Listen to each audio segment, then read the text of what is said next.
देखो 16वां प्रश्न है अब अपना कि किसी स्कूल के विद्यार्थियों को उनके समग्र शैक्षिक प्रदर्शन के लिए, शैक्षिक प्रदर्शन मतलब साल भर जो अपन कुछ भी प्रतियोगिता करवाते हैं, निबंध प्रतियोगिता या चित्र बनवाते हैं, ये क्या है, शैक्षिक प्रदर्शन है, के लिए 7 नगद पुरस्कार देने के लिए 700 रुपए, 7 बच्चों का चयन करना है पूरे स्कूल में से। साल भर प्रतियोगिताएं चली, निबंध लिखवाए, पोस्टर बनवाए अपन ने, तो उनमें से सभी बच्चों में से 7 बच्चों को चुनना है और उनको इनाम देना है। इनाम देने के लिए 700 रुपए की राशि रखी गई है, 700 रुपए को अब उनमें बांटना है। यदि प्रत्येक पुरस्कार अपने से ठीक पहले पुरस्कार से 20 रुपए कम है तो प्रत्येक पुरस्कार का मान ज्ञात कीजिए। तो यहाँ पे क्या कह रहा है ये कि जो सबसे टॉपर है, जिसका पहला स्थान आया है, उसको कुछ रुपए मिलेंगे, हमें पता नहीं है कितने मिलेंगे। अब लेकिन फर्स्ट वाले को जो मिल गए, सेकंड वालों को क्या मिलेंगे, उससे 20 रुपए कम मिलेंगे, फिर थर्ड वाले को उससे भी 20 रुपए कम मिलेंगे। इस प्रकार से 20-20 रुपए कम मिलते जाएंगे। तो हमें पता नहीं है कि पहले का कितना है, तो उसको क्या मान लेंगे, हमें एक्स मान लेंगे। माना कि पुरस्कार की राशियां कैसे होगी, राशियां पहली x होगी तो दूसरी क्या होगी, देखो x माइनस 20 होगी, x माइनस 20 यानी कि पहले से 20 रुपए कम दूसरे को मिलेंगे। तीसरे को क्या मिलेंगे, x माइनस 20 माइनस 20, इसको उससे भी 20 रुपए कम मिलेंगे। इस प्रकार ये चलता रहेगा, कहां तक, 7 तक। अब इसका मानक रूप बनाएंगे अपन, देखो कि x पहला पद, फिर दूसरा पद x माइनस 20, तीसरा पद क्या होगा x माइनस 40, फिर x माइनस 60, फिर x माइनस 80, फिर x माइनस 60 पद लिखने अपन को, कितने पद हो गए यहाँ पर, 5 हुए, तो x माइनस 100 और x माइनस 120। इस प्रकार से प्रत्येक बच्चे को हम पुरस्कार देंगे। अब इन सभी पुरस्कारों को जोड़ेंगे तो जोड़ने पर क्या आएगा, 700 आएगा। क्यों, क्योंकि उसने कहा है कि 700 रुपए को ही उन बच्चों में बांटना है। तो इन सभी को जोड़ देंगे और बराबर में क्या लिखेंगे अपन, 700 लिखेंगे। सबको जोड़ेंगे, देखो x plus x minus 20 plus x minus 40 plus x minus 60 plus x minus 80 plus x minus 100 plus x minus 120 बराबर में कितना आएगा, 700। 700 रुपए उन बच्चों में बराबर बांटने थे। अब जोड़ देंगे, x कितने हो गए, 7 है, देखो 1 2 3 4 5 6 7, x कितने हो गए, 7, तो 7x। अब इनको जोड़ेंगे, माइनस के 20 और 40 माइनस के 60 और फिर माइनस के 60, 60 और 60 कितने हो गए, माइनस के 120 और 80 और जोड़ देंगे 200 और 100 जोड़ देंगे 300 और 120 और जोड़ेंगे 420, माइनस के 420 बराबर में कितना है, 700। अब x का मान निकालना है तो देखो 420 उधर जाएगा, माइनस का है तो उधर जाके प्लस का हो जाएगा। 7 और 4 1120, जोड़ दिया इनको, 700 और 420 को जोड़ दिया अपन ने तो कितने आए, 1120 आए। यहां से x का मान निकालेंगे, x बराबर 1120 में किसका भाग लग जाएगा, 7 का, 7 का भाग देंगे इसमें, देखो 7 एकम 7, 11 में से 7 घटाएंगे कितने बचे, 4 बचे, 4 के पीछे अपन ने 2 उतार लिया, कितने हो गए 42, 42 में 7 छंग 42 और उसके पीछे 0। 160 रुपए अपना क्या है, प्रथम पद, यानी पहले विद्यार्थी को कितने रुपए मिलेंगे, 160 रुपए मिलेंगे। ऐसे सबके निकालने अपन को। तो विद्यार्थियों के पुरस्कार, विद्यार्थियों के पुरस्कार क्या आया, पहले का 160 रुपए, दूसरे को क्या मिलेंगे, इससे 20 कम यानी कि 140 रुपए। ऐसे सातों के लिखने, फिर 120, फिर कितना मिलेगा 100, फिर कितना मिलेगा 80, फिर कितना मिलेगा 60, फिर कितना मिलेगा, 7 पद हो गए क्या, 3 और 4 7। इस प्रकार प्रत्येक विद्यार्थी को पुरस्कार मिलेंगे। वापस समझ लेंगे, सवाल था हमारा कि किसी स्कूल के विद्यार्थियों ने उनके समग्र शैक्षिक प्रदर्शन के लिए 60 नगद पुरस्कार देने थे। 7 बच्चों को पुरस्कार बांटने हैं, कुल रुपए 700 रुपए, 700 रुपए उनको अपन देंगे। 700 रुपए देंगे तो वो क्या कह रहा है, प्रत्येक पुरस्कार अपने से ठीक पहले पुरस्कार से 20 रुपए कम है। प्रत्येक पुरस्कार जो पहले टॉपर को मिला उससे दूसरे को 20 कम मिलेगा, तीसरे को फिर उसमें से भी 20 कम मिलेगा। तो ऐसे हमने मान लिया कि माना कि पुरस्कार की राशियां क्या हो गई, पहली x मानी तो दूसरी x माइनस 20, तीसरी क्या हो गई फिर x माइनस 20 माइनस 20, फिर वापस एक बार और 20 घटेगा तो इसको हमने लिखा कि पहली x, फिर x minus 20, x minus 40, x minus 60, x minus 80, 100 और 120। अब इनका योग क्या आना चाहिए, 700 आना चाहिए, क्योंकि कुल राशि हमें बांटनी है 700, तो सबको जोड़ दिया और बराबर में क्या लिखा 700 लिखा। 7x माइनस के 420, 7x कैसे आया, सभी एक्सों को जोड़ा, ये कितनी बार आ रहे हैं 7 बार, तो 7x माइनस के 420 कैसे आया, ये माइनस की संख्याएं जोड़ी अपन ने, माइनस 20 और 40 माइनस 60 हो गए, 60 और 60 120 और 80 जोड़ दिया 200, 300 और ये 120 और जोड़ दिया तो 420 किसके आगे माइनस के। इसको इधर लेके आए तो माइनस का इधर आके प्लस का हो गया, प्लस के 420 और जोड़ दिया 700 और 400 1120 में 7 का भाग दिया अपन ने, 7 एकम 7, 11 में से 7 घटाए 4 बचे, 4 के पीछे 2 लिखा 42, 42 में 7 छंग 42 और ये 0 इसके चिपका दी। x का मान 160 रुपए आया, पहले विद्यार्थी को पुरस्कार 160 मिला तो दूसरे को उसमें से 20 कम कर देंगे तो 140 मिलेगा, तीसरे को उससे भी 20 कम कर देंगे, 20 कम करके अपन ने लिखा है। ठीक है, अब अगला प्रश्न अपना 17वां प्रश्न। 17वें प्रश्न में वो कह रहा है कि एक स्कूल के विद्यार्थियों ने वायु प्रदूषण कम करने के लिए स्कूल के अंदर और बाहर पेड़ लगाने के बारे में सोचा। यह निर्णय लिया गया कि प्रत्येक कक्षा का प्रत्येक अनुभाग अपनी कक्षा की संख्या के बराबर पेड़ लगाएगा। उदाहरणार्थ कक्षा 1 का एक अनुभाग 1 पेड़ लगाएगा, कक्षा 2 का एक अनुभाग 2 पेड़ लगाएगा, कक्षा 3 का एक अनुभाग 3 पेड़ लगाएगा इत्यादि, और ऐसा कक्षा 12 तक के लिए चलता रहा। अब देखो आगे क्या कह रहा है, ये प्रत्येक कक्षा के 3 अनुभाग है। प्रत्येक कक्षा के कितने अनुभाग है, 3 अनुभाग है। इस स्कूल के विद्यार्थियों द्वारा लगाए गए कुल पेड़ों की संख्या कितनी होगी। तो यहां अपन लिखेंगे विद्यार्थियों द्वारा लगाए गए पेड़,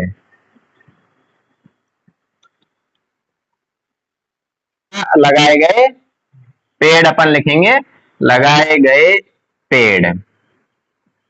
अब यहां हमें देखना है, समझना है सवाल क्या कह रहा है कि प्रत्येक कक्षा के कितने अनुभाग है, 3 अनुभाग है। 3 अनुभाग का मतलब सेक्शन, जो बड़ी बड़ी स्कूलें होती है सिटियों में होती है वहां बच्चे ज्यादा होते हैं, जैसे अपने अभी कितने 34 है, अब यहाँ मान लो 70 हो जाते तो क्या इस कमरे में आते, नहीं आते, तो फिर उसके 2 सेक्शन करते, सेक्शन ए और सेक्शन बी, तो आधो को दूसरे कमरे में बैठाते, आधे को इसमें बैठाते। तो यही बात वो कर रहा है कि प्रत्येक क्लास में 3 सेक्शन है, पहली क्लास में भी 3 है, दूसरी में भी 3 है, तीसरी में भी 3 है। अब जितने सेक्शन है, पहली क्लास के 3 सेक्शन है, तो हर सेक्शन के द्वारा एक पेड़ लगा रहे, पहली क्लास वाला, ये सेक्शन ए वाला भी एक लगा रहा है, बी वाला भी एक लगा रहा है और सी वाला भी एक लगा रहा है। दूसरी क्लास में भी कितने सेक्शन है, 3 आपकी दूसरी क्लास में कितने पेड़ लगाएंगे, 2। दूसरी क्लास वाले ए सेक्शन वाला भी 2 पेड़ लगाएगा, बी वाले भी 2 लगाएंगे और सी वाले भी 2 लगाएंगे। ऐसे तीसरी क्लास की बात करें, सेक्शन कितने 3, ए सेक्शन वाला कितने लगाएगा 3, बी सेक्शन वाला 3, सी सेक्शन वाला 3। आ गया समझ में। तो इस प्रकार ये पेड़ लगाएंगे। तो देखो पहली क्लास की अपन बात कर रहे हैं, पहली क्लास में कैसे लगेंगे पेड़, ए सेक्शन वाले ने एक लगाया, बी वाले ने भी एक लगाया और सी वाले ने भी एक लगाया।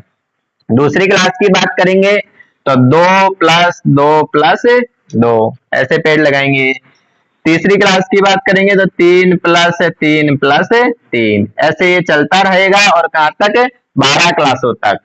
तो 12 प्लस 12 प्लस 12, इस समांतर श्रेणी में कुल कितने पद होंगे, 12 पद होंगे, क्योंकि पहली क्लास से लेके कहां तक चल रहे अपन 12 तक चल रहे, तो कुल कितने पद होंगे 12 पद होंगे। अब इसको समांतर श्रेणी को सही बनाएंगे, देखो जोड़ेंगे इनको, कितने हो गए, पहली क्लास के द्वारा कितने पेड़ लगाए, 2, सॉरी 3, 3, और दूसरी क्लास के द्वारा इनको जोड़ेंगे तो कितने हुए, 6, ऐसे ही 9, और ये चलता रहेगा। 12वीं क्लास के द्वारा कितने पेड़ लगाए गए, 36 पेड़ लगाए गए। तो ये क्या आ गई, हमारी समांतर श्रेणी आ गई। समांतर श्रेणी क्या है, 3, 6, 9, 9 के बाद क्या आएगा, 12, 12 के बाद 15, ऐसे ये चलता रहेगा, और ये हमारी समांतर श्रेणी आई है। अब कह रहा है कि वो कितने पेड़ लगाए गए हैं, उनको क्या करना है, जोड़ना है। तो क्या करना है, समांतर श्रेणी का योगफल निकालना है। अब योगफल निकालना है, योगफल, हाँ, क्या करना है, कुल कितने पेड़ लगाए गए वो हमें निकालना है। तो क्या करना है, समांतर श्रेणी का योगफल ज्ञात करना है। अब योगफल ज्ञात करने के लिए हम क्या लिखते हैं, सबसे पहले प्रथम पद, प्रथम पद ए दे रखा है हमें, कितना है, 3, फिर सारवंतर, सारवंतर निकालेंगे डी, दूसरे पद में से पहले पद को घटाएंगे, 6 में से 3 घटाया तो कितना बचा, 3 बचा। अब निकालेंगे योगफल, योगफल Sn बराबर, देखो प्रथम पद दे रखा है, अंतिम पद भी दे रखा है, प्रथम और अंतिम पद दे रखे हैं, तो कौन सा सूत्र लगाएंगे, छोटा वाला। Sn बराबर n/2 कोष्टक a plus l। n पदों की संख्या कितनी है, इसमें कितनी क्लासें थी, 12, तो पदों की संख्या कितनी होगी, 12 होगी। 12/2a, प्रथम पद कितना है, 3, प्लस l, अंतिम पद 36, काट देंगे इसको 2 से, 2 6 12, 6 गुणा ये 3 और 36 को जोड़ेंगे तो कितने हो गए, 39, 39 को 6 से गुणा करेंगे अपन, 6 नाम 54, 6 नाम 54, हासिल 5, 6 तिया 18, 18 में 5 हासिल और जोड़ देंगे तो 18 और 5 23। तो सभी क्लासों के द्वारा विद्यालय के अंदर कुल कितने पेड़ लगाए गए, 234 लगाए गए। अब ये पहले वाला जैसा ही सवाल आ गया, कौन सा, नाम बड़े और दर्शन छोटे। सवाल बहुत बड़ा है और आंसर उसका बहुत छोटा है, बड़ा होने के कारण अपन सवाल नहीं लिख पाए। 18वां प्रश्न, केंद्र ए से प्रारंभ करते हुए बारी बारी से केंद्रों ए और बी को लेते हुए त्रिज्याओं 0.5 सेंटीमीटर, 1.0 सेंटीमीटर, 1.5 सेंटीमीटर, 2.0 सेंटीमीटर वाले उत्तरोत्तर अर्धवृत्तों को खींचकर एक सर्पिल बनाया गया है, जैसा कि आकृति 5.4 में दर्शाया गया है। 13 क्रमागत अर्धवृत्तों से बने इस सर्पिल की कुल लंबाई ज्ञात कीजिए। देखो एक सर्पिल बना रखा है इस प्रकार से,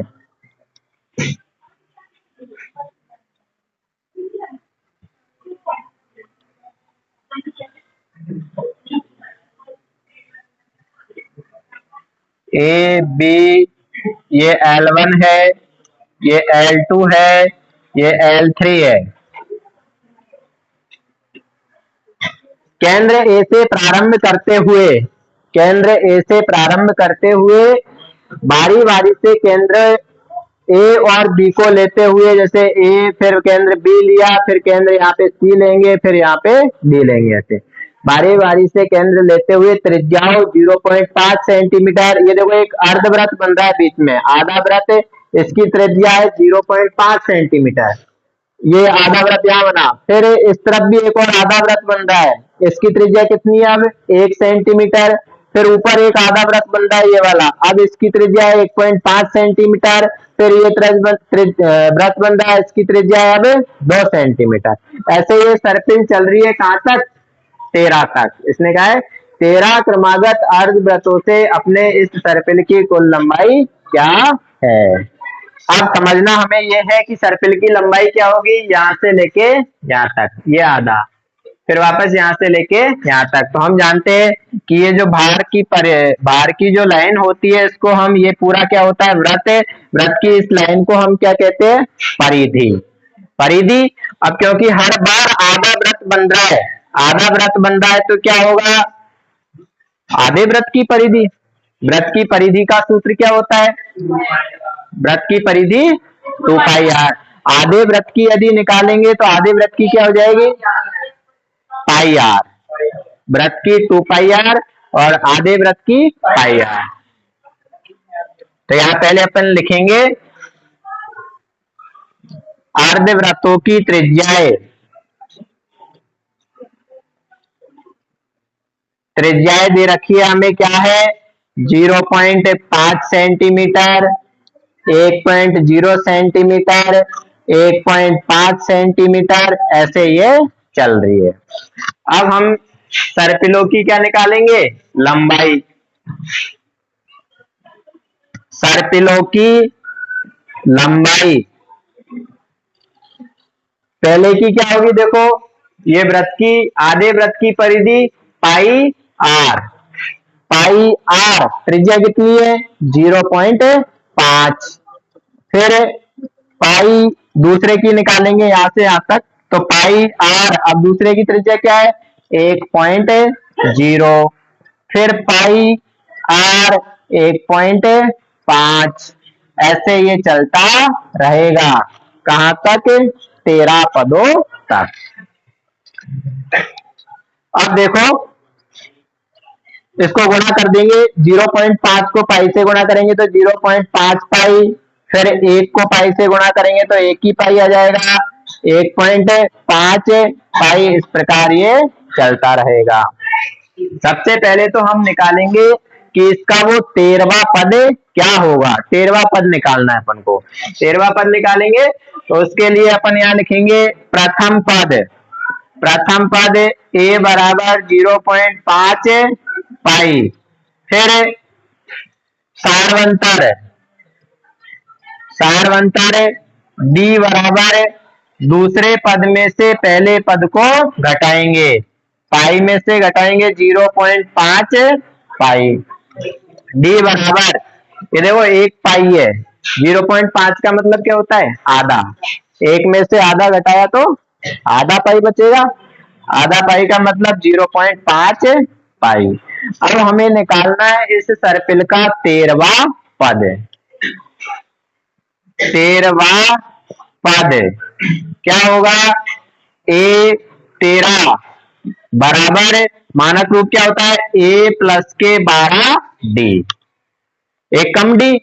अब मान लिखेंगे, जो मान हमारे पास है a का मान दे रखा है कितना है 0.5 पाई प्लस 12, d की जगह पे d का मान लिखेंगे, अपन ने निकाला कितना आया 0.5 पाई आया, 0.5 पाई प्लस गुणा करेंगे 12 पंजो 60, पॉइंट लगाना है एक अंक से पहले, पॉइंट के बाद में 0 होती है तो पॉइंट और 0 दोनों ही हट जाते हैं, और साथ में क्या आ जाएगा पाई, 6 पाई में ये 0.5 पाई और जोड़ेंगे तो 6.5 पाई, वो 13वां पद होगा। 13वां पद क्या है अपना 6.5 पाई। ऐसे 13वां पद जब निकालेंगे, अब इन सभी का योग निकालना है, योग निकालना है तो योग का सूत्र लगाएंगे अपन, Sn बराबर योग Sn बराबर है, अब क्योंकि प्रथम पद है हमारे पास और अंतिम पद 13वां पद भी है, तो छोटा वाला जो सूत्र है n/2 कोष्टक a plus l। n किसकी बात कर रहा है, ये 13 पदों की, तो n की जगह पे क्या आएगा अपना 13/2, a प्रथम पद कितना है 0.5 पाई प्लस l, अंतिम पद 6.5 पाई, 13/2 गुणा 0.5 और 6.5 को जोड़ेंगे, देखो 5 और 5 10 की 0 हासिल 1, 1 और 6 7, पॉइंट लगाना है एक अंक से पहले है, एक अंक से पहले है तो 0 से पहले पॉइंट लग गया, अब 0 होती है लास्ट में तो पॉइंट और 0 दोनों ही हट जाते हैं, और क्या बच रहा है यहाँ पे पाई, 0.5 पाई में 6.5 पाई जोड़ा तो कितने हो गए 7 पाई हो गए। अब पाई का मान अपन जानते हैं, पाई का मान क्या होता है 22/7, जो कट रहा है उसको काट देंगे, 7 से 7 कट गया, 2 से इसको काटेंगे, 2 1 कम 2, 2 1 कम 2, 11 बार बचा क्या 11 और 13, 11 और 13 को गुणा करेंगे आप। 11 तिया 33, 11 एकम 11 और 3 हासिल और जोड़ देंगे, 11 और 3 कितने हो गए 14, 143 सेंटीमीटर इस पूरी सर्कल की लंबाई होगी। तो क्या किया हमने, सबसे पहले इसमें त्रिज्या दे रखी थी, त्रिज्या से क्या निकाला, जो आधा वृत्त है उसकी परिधि, पूरे वृत्त की परिधि का सूत्र होता है 2 पाई आर, आधे की क्या हो जाएगी पाई आर। पाई आर सबके लिए अलग अलग है, पहले के लिए 0.5 है, दूसरे के लिए 1.0 है, तीसरे के लिए 1.5 है, ऐसे ये समांतर श्रेणी हमारी बने। इनको गुणा कर दिया, 0.5 को पाई से किया तो पाई गुणा हो गया, यहाँ 1 पाई हो गया, यहाँ 1.5 पाई हो गया। अब इसका 13वां पद अपन को निकालना है, तो 13वां पद nवें पद का सूत्र लगाएंगे। 13वें पद के लिए मानक रूप क्या होता है, एक कम डी, तो क्या हो जाएगा a प्लस 12d, a की जगह पे a का मान लिखा 0.5 पाई, फिर d की जगह पे भी लिख दिया, कितना आया था ये भी 0.5 पाई है, जोड़ दिया सॉरी गुणा किया 12 और 5 को, 12 पंजो 60, लास्ट में 0 पॉइंट था हट गया, 6 पाई बचा, 6 पाई में 0.5 पाई और जोड़ दिया तो 6.5 पाई, ये 13वां पद आ गया। अब ये सभी सर्पिलों को जोड़ना है, तो योग SN n बटा 2 a प्लस l, n पदों की संख्या, कितने पदों का निकालना है 13 का, इसलिए पदों की संख्या n की जगह पे हम क्या लिखेंगे 13 बटे 2, a प्रथम पद 0.5 पाई, फिर अंतिम पद l अभी निकाला अपन ने 6.5 में ये 0.5 और जोड़ा तो कितने आ गए 7 पाई, पाई का मान लिखा 22 बटे 7, 7 से 7 कट गया, 2 से इसको काटा, 2 एकम 2, 2 एकम 2, 11 और 13 को गुणा करेंगे तो 143। ठीक।